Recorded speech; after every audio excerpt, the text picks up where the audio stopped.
Washington, D.C. Tonight, in the balance, House Speaker Mike Johnson tries to salvage a major bipartisan housing push after President Trump abruptly withdraws support. With the Senate gone now till mid-July, is there still a path? We'll hear from both sides of the aisle this evening with Representatives Bryan Steil of Wisconsin and Casten of Illinois. And stuck in the Strait, a cargo ship in the Strait of Hormuz hit by an unknown projectile reportedly fired by Iran, sending oil to a session high. With negotiations still underway, could one strike derail the fragile ceasefire? Plus, resilient for now. The Fed's preferred inflation gauge hitting a more than 3-year high. But consumers are still powering through with income and spending rising. Can households keep carrying the economy? Big questions we ask from Bloomberg's Washington, D.C. studios to our TV and radio audiences worldwide. Welcome to Balance of Power. I'm Joe Matthew alongside Kaylee Lyons. And, Joe, we begin tonight at the White House, where President Trump was reportedly meeting with House Speaker Mike Johnson as Republicans attempt to revive a bipartisan housing bill that was supposed to be signed yesterday. Trump pulled the plug last minute, of course, tying his signature to passage of the Save America Act, a voter ID bill still stalled in the Senate. For more, let's go to the White House with Bloomberg's Josh Wingrove, who's joining us from the North Lawn. So, Josh, we did just get a True Social post from the president calling on House Republicans to unify and stop voting down rules. He says no more grandstanding. What is it that he wants to see from lawmakers right now? What does he expect them to do around the Save America Act, knowing how difficult that math is in the Senate? Well, he wants unanimity among the party. In particular, has called in the Senate for removing the filibuster on this provision. And so it seems like he's basically trying to strong-arm House Republicans with this meeting, which I should note the White House has said nothing about. It was on the president's schedule. We don't really know whether it's wrapped. It seems to be that it is wrapped. So the speaker and the president met for, it seems, at least some time. It's all a little bit unclear. But right now, Trump is sort of flying close to the sun here by withholding signing of that housing bill while he pressures both on FISA and on the Save America Act. It's just not clear, A, whether they have the votes. Senators like Lisa Murkowski, for instance, say they don't, and B, where this will all go. I should note on the housing bill, he has stopped short of threatening to actually veto it. And so it's a question of whenever that 10-day clock starts, whether that would become law without Trump's signature, unless, of course, he changes tack and starts to threaten to veto it or actually just vetoes it. So a lot of moving parts on this one, him leaning on Speaker Johnson. He's sort of been had veiled criticisms of Majority Leader John Thune as well in recent days. Trump just trying to squeeze what he can out of this Congress. And we've seen James Blair, one of his top political lieutenants, over the course of today and the recent days, making the case for using this sort of gridlock and stare down to try to springboard off of in this year's midterm elections and tell Republican voters that this is why they should go to the polls. But of course, as we know, the president's polls remain very near all-time lows given the economic pressures from the Iran war and other factors. Hey, Josh, what's going on in the Strait? A ship was hit by an unknown projectile, sustaining damage to the bridge. According to UK maritime trade operations, it appears to have come from Iran. Do we still have a ceasefire?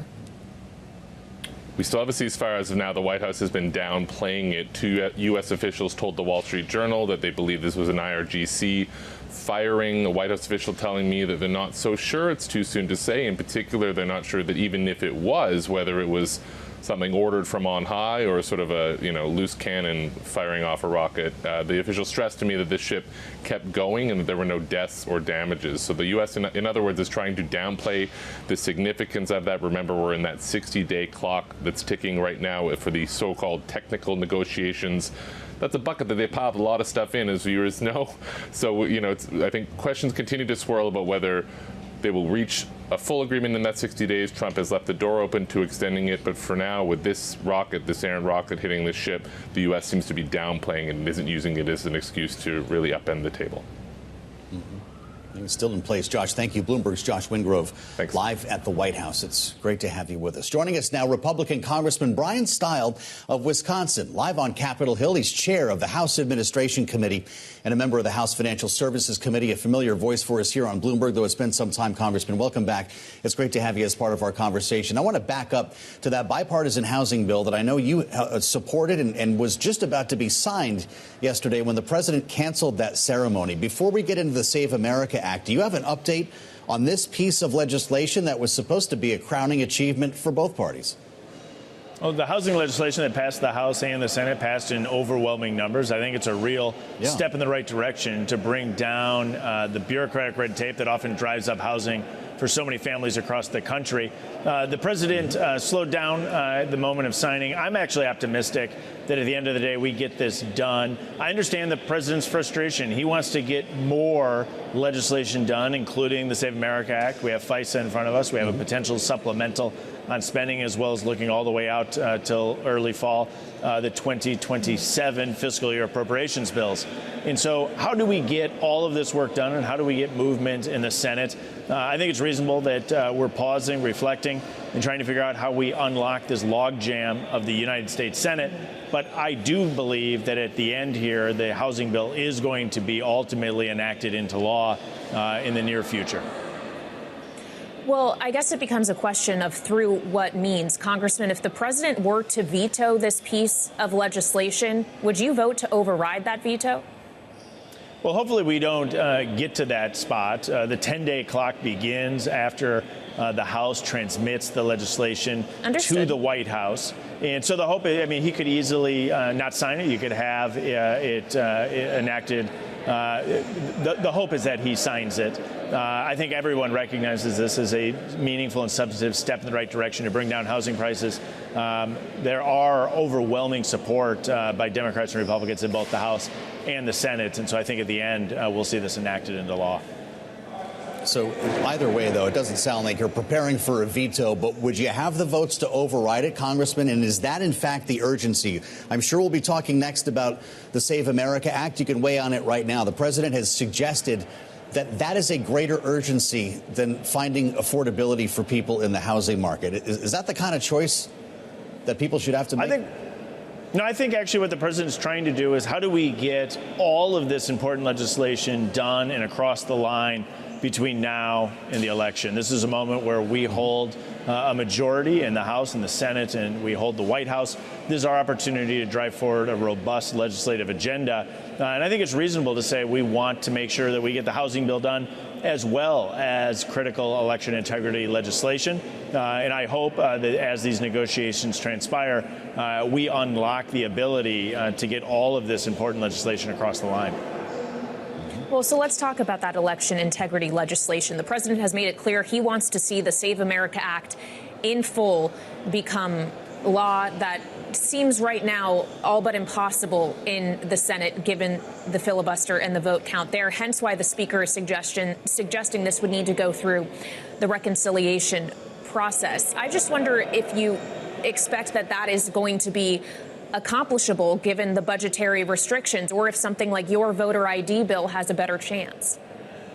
Well, I'm supportive of the Save America Act, and of course there's two key provisions. One, make sure only U.S. citizens are voting in U.S. elections, and two, photo voter identification used at the polls. There's more than one way to get that done. The Save America Act is probably the best vehicle. It's been jammed up in the Senate.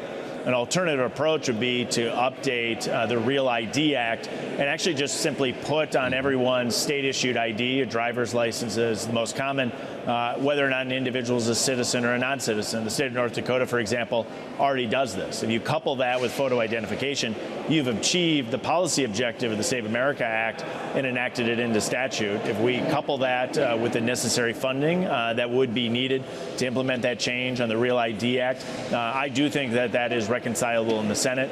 Couple that with a common sense photo ID bill that is broadly supported by the American people, as is the Save America Act, and we accomplish that objective. The bottom line here is we want to get election integrity legislation through, signed into law, and in place before this upcoming election.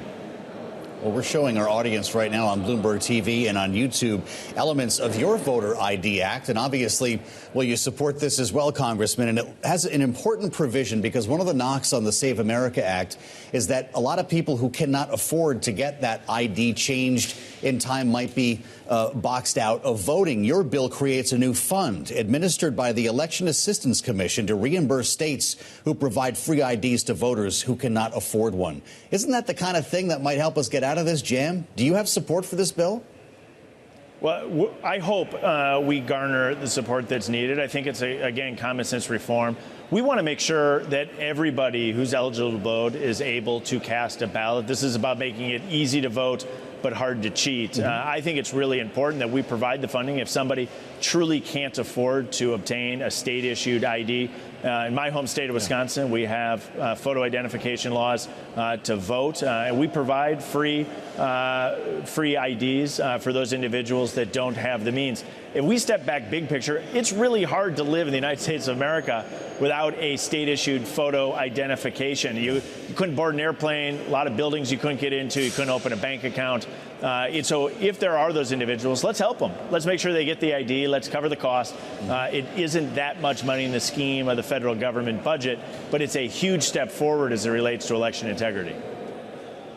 Okay, Congressman, so let's talk about something that may be a bit more expensive to do, and that's fulfilling the $88 billion supplemental funding request, in part for the Pentagon, yes, but of course there's also money for things like farmers and Ebola response, even $1 billion for upgrades to Penn Station. Is this supplemental going to be able to pass without offsets? Can it pass at all?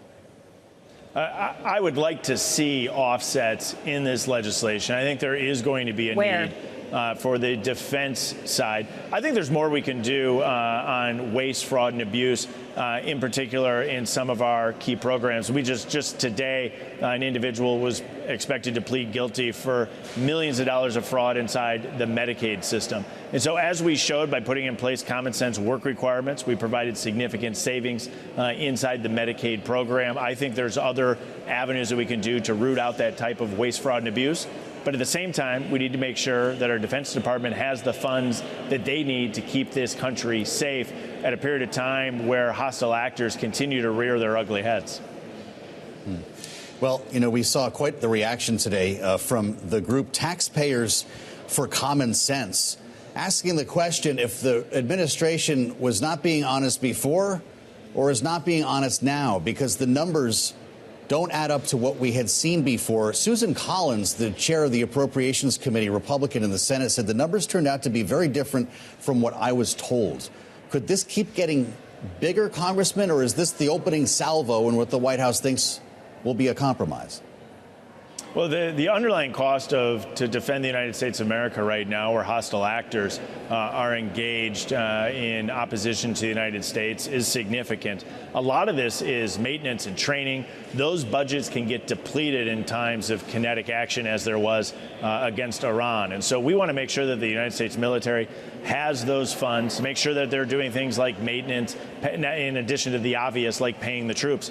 We need to make sure that those funds are available for our military to make sure that they're able to keep our country safe. And I think there's a broad understanding here on Capitol Hill the need to make sure that funding is in place. All right, Congressman, thank you so much for joining us. Republican Congressman Bryan Steil of Wisconsin, live on Capitol Hill.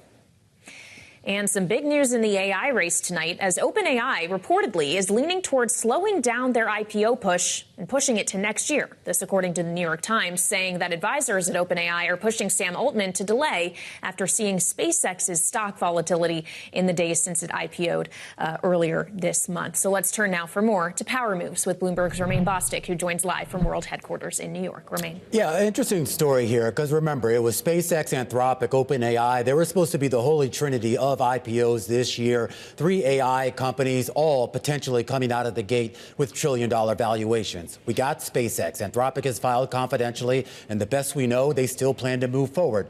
OpenAI also making that confidential filing, but this New York Times report suggesting that there have been some discussions with Sam Altman, who leads this company, where basically the advisors said that if you go out of the gate now, you're not going to have that $1 trillion valuation, maybe a little bit lower than that. That could be okay. If you wait to next year, 2027, you might have that $1 trillion valuation. And at least based on the people that New York Times reporters have spoken to, Kaylee and Joe, it appeared that Sam Altman says a valuation under $1 trillion, that was a non-starter, and he's willing to wait until 2027.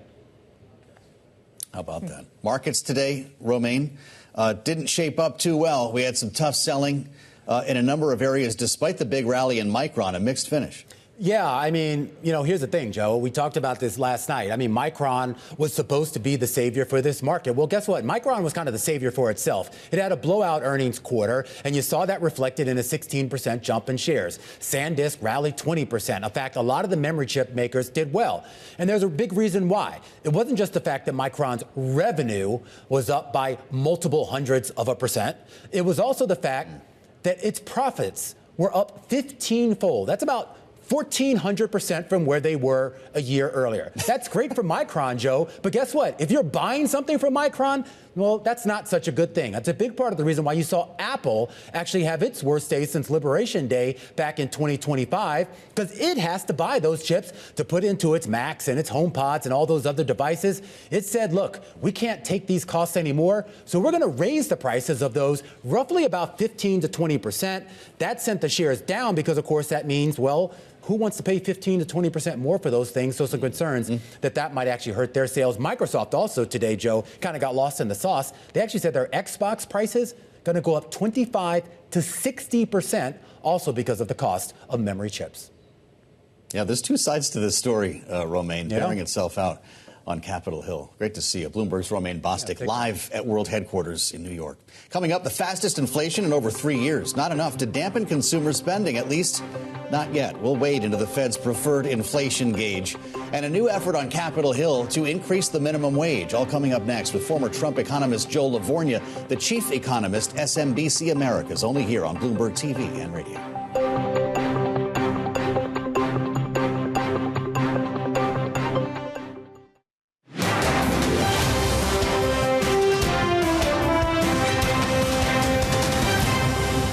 We are not seeing anything at the pump by comparison to what it should be. We should be, in my opinion, at $2.25. ExxonMobil, it's Chevron, it's Shell, it's BP. They're not reducing the prices commensurate with what's happening. We are doing a big investigation on it. This is Balance of Power on Bloomberg TV and radio. I'm Kaylee Lyons alongside Joe Matthew. And that was President Trump yesterday, suggesting big oil companies may be price gouging consumers at the pump after declaring gas prices are falling amid progress with Iran. And joining us now on that and more is Joe LaVorgna, chief economist for SMBC Americas and former counselor to Treasury Secretary Scott Bessent. Joe, welcome back to Bloomberg. I thought we went through this during the Biden administration with the price gouging at the pump. This isn't how it works, right? Is this a president who just seems frustrated to you and is resorting back to some of the tactics of his predecessor? I can't mind read the president, but and oil prices have moved down very quickly and unexpectedly for many people. And perhaps the president's frustrated the price at the pump aren't moving as fast. Over time, before it's $69, $70 a barrel, those retail prices should move lower, but it takes time. We've got only so much refining capacity. As a general rule, Kaylee, I don't like blaming companies for price gouging. I mean, that can happen from time to time. In this case, I don't see that, so perhaps it is frustration, as you suggest. Yeah, it's interesting. We're at $3.91 nationally, according to AAA, so it's come off quite a bit from $4.50. Joe, but when you point to the integrated oil companies, well, not only do you have probably a half tank of gas in the ground if you're running a gas station, right, and you're going to sell that for whatever profit that to make a profit over what you paid, but the integrated oils don't own retail gas stations anymore. No, that's correct. And the other thing, Joe, too, though, is back earlier in the year, prices were under $3 a gallon. And when I was at Treasury, I thought we were at a 4.5-year low on regular grade retail gas prices. And I was under the assumption that we were going to go down to a 5-year low come the driving season, peak driving season, which we're in now. So, we've kind of done the opposite because of the events in Iran. So hopefully, we're past the worst of it, but it's going to take it's going to take a while to get that, that raw material, that oil, the refined and then distributed so that consumers and businesses see it at the pump. It just doesn't happen immediately. Well, if we're maybe past the worst of it in terms of pump prices, what about an overall inflation? We saw the core PCE data today, Joe, 3.4% year on year. It's the highest going back to 2023. Is that the kind of environment that the Fed is going to be able to ease policy into? No, or does it they're actually not. Demand tighter policy and hikes? Yeah, no, there's no way they're going to cut rates. They're going to raise rates, in my view, because of what you just highlighted. I mean, it's not just the core PCE. You can look at the overall PCE. I prefer the consumer price index, which I think is better. They're the core CPI. They're all showing inflation, depending how you measure it, 3- and 6-month rates of change that are generally well above 3%. If you look at this services metric, which has nothing to do with energy, you strip out energy and housing, it's about half the inflation index, whether you're looking at the PCE or the CPI. That's running close to 4%. That suggests that workers may start to argue for higher wages because the labor market is improving. I mean, there's one thing about the Trump economy is that the economy is really resilient. It's very dynamic. It's getting a huge positive thrust from last year's OBBB that the president, to his credit, signed on July 4th. But it doesn't mean inflation is going to come down in the short term. In fact, the rise in inflation means real interest rates have actually shrunk. And it's been my view the Fed will have to offset that rise or that decline in real rates with raising that nominal rate. Wow, I can't believe I'm hearing this. President's going to end up calling you after this, Joe. He likes to watch this from time to time. I don't know what that would mean for Kevin Warsh if he actually hiked rates, and what would it mean for the job market? I was joking with some former colleagues. I said that Kevin's honeymoon might be short. But the Fed, to its credit, I think Kevin Warsh is a great pick that the president put forward, and he's going to be collaborative and try to persuade the committee to his views. And I think he's going to react accordingly and essentially allow the data to dictate how things evolve. And right now, Joe, we saw in the last FOMC tally of the histogram that you had 9 people of the 18 wanting to raise rates this year. And if the economy is booming, as I expect, I originally thought we were in a disinflationary boom. Now we're in a boom with some inflation pressure. And the Fed's going to have to offset that inflation pressure because they don't want to have to hike too much to cause bigger problems down the line. The futures market is starting to price the possibility of a July move. The president may not like it, but Kevin Warsh, I think, is smart enough and savvy enough that he'll figure out a way to do it, and at least maybe from the short term keep the president at bay. But he's got to do what's best for the economy and the institution of the Federal Reserve.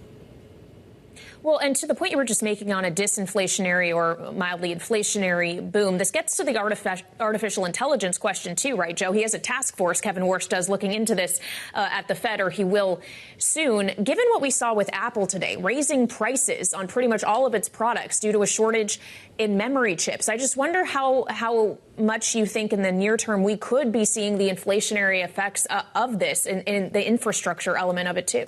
I mean, Kevin is right in the long term that this will be hugely disinflationary, but it's different. So there is a lot of similarities between where we are now and the internet boom back in the technology TMT boom back in the 90s. But back then, inflation was low and falling. Now it's been above target, and you could argue at best is maybe going to move sideways to slightly down. But historically, inflation's never moved down as much as it needs to without the Fed raising rates. And what's complicating matters is you're getting this huge CapEx boom, maybe 12, 13, 14% growth in the second quarter. That's pushing out the demand for all sorts of commodities and various inputs. It's obviously putting strains on energy usage and things of that sort. So it's actually adding to inflation in the sense that demand is outstripping available supply. That will change over the long term, but like over the next several quarters, next year or two, I don't see how this incredible AI story is disinflationary. I think it's quite the opposite. We've only got 30 seconds, Joe. I hate to do that to you, but would we be having this conversation if it weren't for the war with Iran?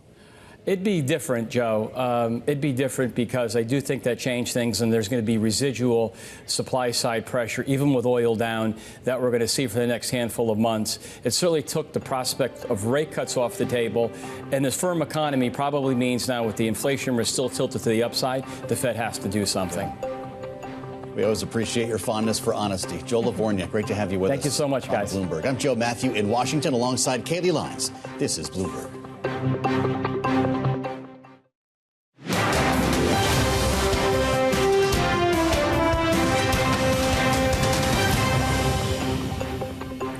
The This is Balance of Power on Bloomberg TV and radio. Alongside Joe Matthew, I'm Caitlin Lyons. President Trump is telling Republicans no more grandstanding after meeting with Speaker Mike Johnson at the White House to break a Republican stalemate over his Save America Act. Johnson says he'll now send the bipartisan housing bill Trump was supposed to sign yesterday to the president's desk now, starting the 10-day clock for him to sign it, veto it, or let it become law. It's the latest back and forth in a whiplash that is defining Congress's summer as lawmakers want to show progress on affordability while Trump pulls the agenda back toward voting restrictions and loyalty tests. So what does that split in priorities mean for the months ahead? Joining us now for more in this week's Debrief is Bloomberg's Mario Parker. So, Mario, it seems that there's a pretty strong degree of confidence here in Washington that the housing bill will become law one way or another eventually. So what was the whole point of this exercise? Why is the president so hung up on the Save America Act? Well, what you see, Kaylee, I'm a hip-hop aficionado. The beef is simmering, right? So there's a detente between the president and his conference, but nevertheless, it's a tenuous one right now. There's a couple of objectives that are in contrast, right? On the one hand, you have the president who is really, really excited about this Save America Act. He's really invested in it. This goes back, there's remnants to this going back to the 2020 presidential election, of course, and some of his claims around voting.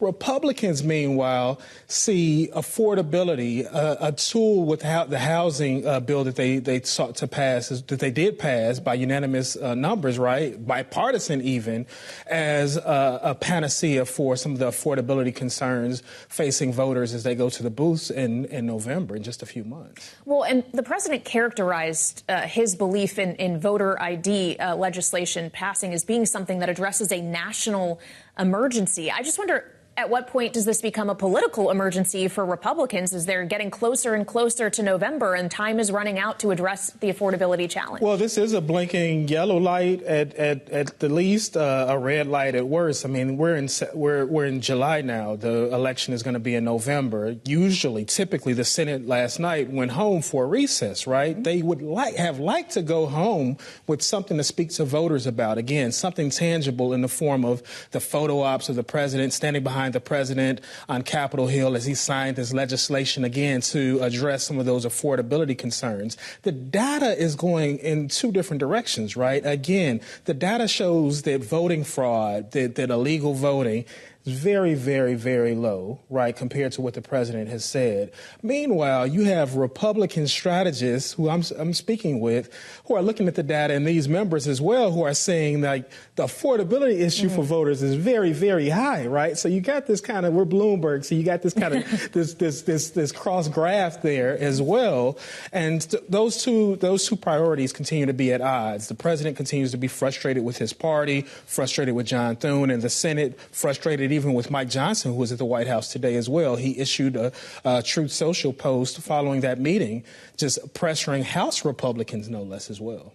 So where does this leave Democrats then? If the Republicans in the White House are obviously having a lot of infighting here, is there opportunity to be seized? Well, Democrats can't be on the sidelines chewing the proverbial popcorn for all this because they have their own problems. We saw some of that manifest itself earlier this week in New York with the progressive wing of the party continuing to challenge the moderate wing, right? If you speak to some of the progressive Democratic socialist sources, if you will, they'll say that, hey, you may not like the prospect of government-owned grocery stores. You may not like the prospect, or you may have questions about how we're going to pay for child care for everyone, but at least we're putting forward an affirmative message beyond just opposing President Trump, right? Moderates, so far at least, haven't landed on that same message. They've spoken about affordability, and one Democratic strategist that I spoke with said, well, you know, it kind of sounds like a holiday weekend sale kind of slogan as opposed to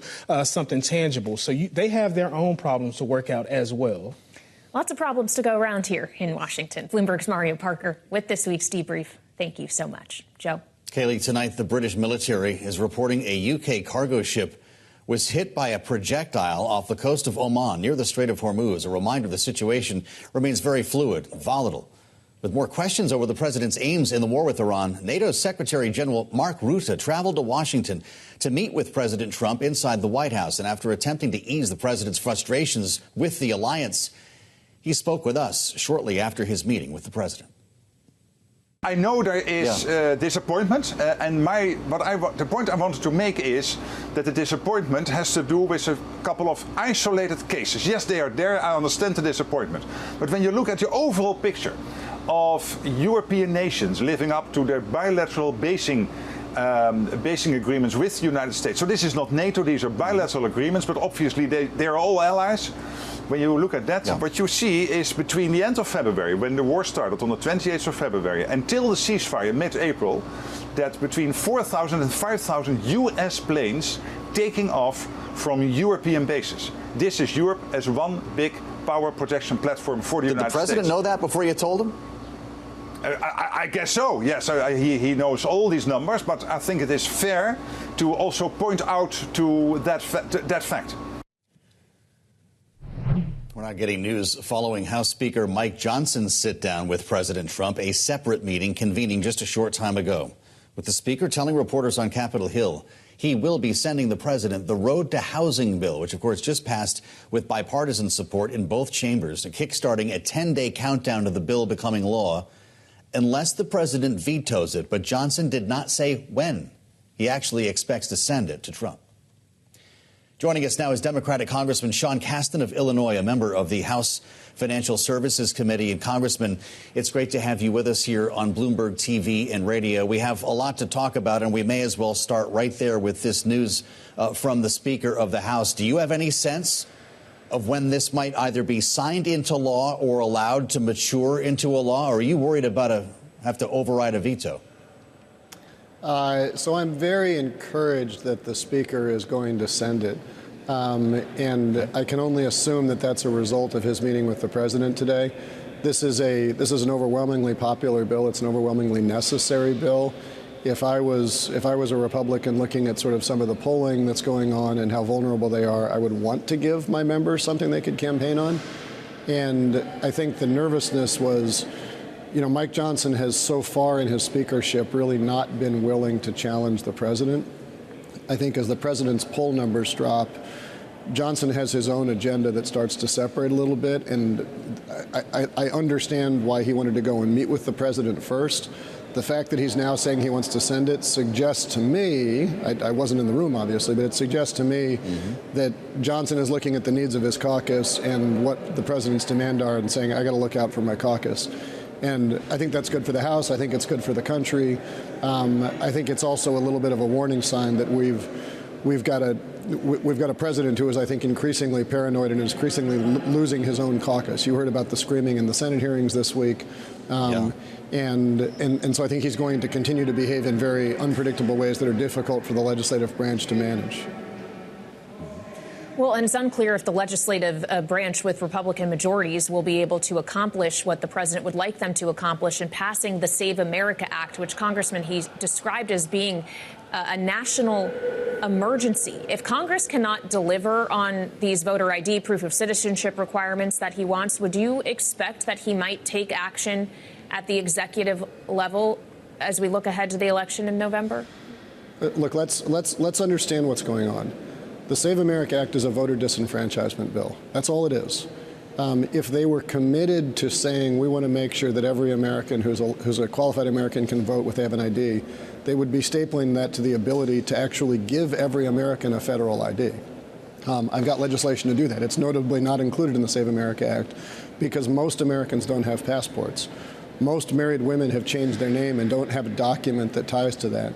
This is an intent to disenfranchise certain groups that have historically not voted for the Republican Party. It is a deeply anti-democratic bill, and it's something that you do if you look at the polls, see that your views are unpopular, and rather than moving to where the public is, decide to make it harder for people who don't like you to vote. I'm glad that the Republican Party, at least in the Senate, is holding firm that they think this democracy is more important than short-term politics. Can the president change the voting rules in the absence of Congress or the states? Legally, the answer is no. The Constitution is very clear that states set the nature of elections, that you are eligible to vote in an election under the 14th Amendment if you're the citizen of the United States. And the president can't unilaterally change that. Will the president do things to make it harder for certain people to vote? I'm sure he will, because in America we always have made it harder for certain people to vote. It's not a proud part of our history, but even today there are certain communities that have chronically longer wait times for polls. There are certain communities that make it much harder to go out and identify and register people. So I think you'll see some of those tools being abused as they have in the past. But I think what's important for us is that those of us who were elected through a democratic process have an obligation to defend and expand that democratic process, not shrink it. Spoke with your colleague from Wisconsin, Bryan Steil, before you joined us. Congressman, he's up with a voter ID act of his own, but it's written differently than the Save America Act, and it in fact creates a new fund to reimburse states who provide free IDs to voters who cannot afford one, trying to address one of the concerns that's been brought by Democrats. Is that closer to something you could vote for, or is the concept of voter ID too toxic for you to say yes? I don't really know why that's a question for the states, right? Because states already set rules of who can vote in local and municipal elections. That's right. And the states don't set rules of who can vote in federal elections. That's an obligation of the federal government. You have to be a citizen of the United States to vote, but the federal citizenship documents are documents that only the federal government can provide. That's why in the bill that we've introduced, we've said let's use post offices, let's give every American who wants one a federal ID that we'll provide the funding for. We have the ability to fix that. We are the federal government. I think suggesting that somehow we'll find a way through if only the states will fix this for us is really abdicating our obligation as leaders. Congressman, I'd like to ask you about the supplemental funding request that has been handed down to Congress. $88 billion, the vast majority of which would go to the Pentagon, but it also includes money for farmers who are currently struggling in this environment, as well as for Ebola response as well. Things that were supposed to be sweeteners for Democrats, if you will. Do you find yourself inclined to support any supplemental funding that could go toward the costs of the war in Iran?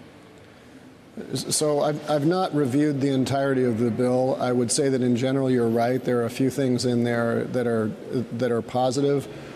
I think we have to look at that in the context of saying, why is rural America hurting? Well, rural America is hurting because of a tariff policy that decimated, completely crippled soybean exports in my state of Illinois, huge cuts in Medicaid that differentially hurt rural America. And this is a little small amount of sugar to offset a tremendous amount of pain that was a part of the big ugly bill. Why do we need more funding for Ebola? Well, part of that is because of the massive cuts to U.S. aid and humanitarian assistance that we'd historically provided. And so I think you'll find a lot of Democrats, myself included, who are saying, yeah, we're happy to acknowledge that those programs that we had, just a few years ago are important and we need to preserve them. But I think we want to be careful saying, well, we're going to fix this problem. We created a dollar-sized problem and we're going to solve it with a nickel. That doesn't really solve the problem. And as against that, we have a real challenge on the supplemental, because that supplemental is dominated by supplemental funding for a war that the president did not seek congressional approval for, did not give Congress a rationale for. I still cannot tell you what the purpose of going to Iran was, because we've heard so many different reasons. And certainly the alleged settlement talk doesn't meet any of what Trump said his initial stated objective does. We haven't had regime change. We haven't eliminated their nuclear program. And to ask for us to provide money to replace the money that you spent illegally is going to be very problematic, especially when a lot of those funding categories are listed as just classified, that we don't even know exactly what they're contemplating without waiting for them to organize a classified briefing. So am I a hell no? Not precisely, but I've not so far seen that this bill is a very serious piece of legislation that addresses the real problems that are out there. Well, as the affordability debate continues here in Washington, I want to ask you quickly, with our small amount of time remaining here, Congressman, if you think raising the minimum wage would help. Joe LaVorgna, former Trump economist, said earlier this hour that he expects the Fed will, in fact, have to hike interest rates, not the opposite. And I see that Chris Murphy, the senator from Connecticut, Democrat, is up with a bill to raise the minimum wage to $25 an hour. It would be incremental. Big companies would have 6 years to get there from what is now $7.25. Small companies would have a 13-year runway. Is that something that could gain support? So, look, first, We voted and passed legislation out of the House 2 terms in a row in the 116th and 117th Congress to raise the minimum wage to $15. The Senate never took it up. I'm delighted that Senator Murphy is. Well, no. I'm delighted that Senator Murphy's talking about this, and I think I think the voting record of a lot of us, the Democrats that had led on this before, is we're willing to do it. It was $15 plus inflation adjustments. Great to have the conversation. We want to have more money in people's pockets, but let's see that the Senate can actually pass this stuff. I think as a separate matter, the reason we have an affordability crisis is because of a foreign policy that's driving up the price of gasoline needlessly, that we don't have to have, a tariff policy that's raised the cost of a whole lot of imported goods. And let's fix those problems and solve the root cause. Yes, of course, we all want to have more income in our pockets at the end of the day as well. But if you're driving a car with the emergency brake on, first take off the emergency brake and then hit the gas. All right. Democratic Congressman Sean Casten of Illinois, thank you for joining us. Coming up, the Supreme Court hands the president 2 major wins in his ongoing immigration crackdown, plus what the National Park Service is now saying about the reflecting pool vandalism. That's ahead on Balance of Power on Bloomberg TV and Radio.